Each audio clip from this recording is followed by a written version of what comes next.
అక్క అక్క అక్క మీరు సైడ్ జరుగురా సైడ్ జరుగుతారా ఉండరు ఉండరు ఉండరా మరి ఇక్కడ మా అన్న శ్రీకన్న గారు, మా వర్కింగ్ ప్రెసిడెంట్ గారు నవీనాచారి గారు, వాళ్ళ కోల శ్రీనివాస్ అన్న గారు, మన మారన్న గారు, సమ్ముడు నరేష్ గారు, రాజమల్ల బాలకృష్ణ గారు అందరూ కూడా నాయకులు ఉన్నారు. వారందరి సమక్షంలో మీరు చేస్తున్నారు.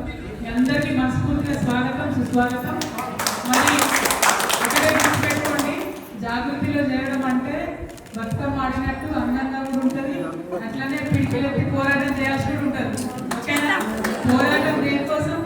మనకి ఏదైతే 2500 ఇస్తామని ఆడబిడ్డలకు లేకుండా మోసం చేసినట్టు కొట్లాడాల్సి ఉంటుంది. అంతకుముందు అప్పుడో ఇప్పుడు మనకు ప్రసవానికి పోతే ఒక 12,000 రూపాయలు వచ్చేది, కిట్ వచ్చేది. ఇప్పుడు అది వస్తలేదు, బంద్ అయినందుకు కొట్లాట అయ్యాము. అవునా కాదు? అట్లనే పేరెంటి ఆడపిల్లలకు పెళ్లిలకు కూడా ఇలా తులం బంగారం ఇస్తానని చెప్పి సీఎం గారు వచ్చింది. అమ్మ ఎవరికైనా ఒక్క తులం ఎవరికైనా తులం లేదు, ఈసం లేదు అన్నట్టు అయిపోయింది పరిస్థితి. అంతే, ఆ 1,00,000 రూపాయలు వస్తలేవు. కాబట్టి వాటి కొట్లాడాలి. అన్నిటికన్నా ఎక్కువ మన తల్లులకు ఏం బాగుంటుంది, పిల్లలకు నౌకరీ కావాలంటారు. నౌకరీలకు సంవత్సరానికి 2 లక్షలు ఇస్తామని చెప్పి ఇలా గద్దెనెక్కినటువంటి వాళ్ళు కనీసం ఒక్క కొత్త ఉద్యోగం కూడా ఎక్కువ ఇవ్వనటువంటి పరిస్థితి ఉన్నది. దానికోసం కూడా కొట్లాడాలి.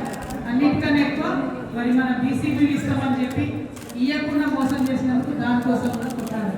ఒకటి కాదు, రెండు కాదు. జాగృతి అంటేనే పోరాటాల బావుట, జాగృతి అంటేనే విప్లవాల జెండా. దానికి సిద్ధంగా ఉన్నారు అందరూ.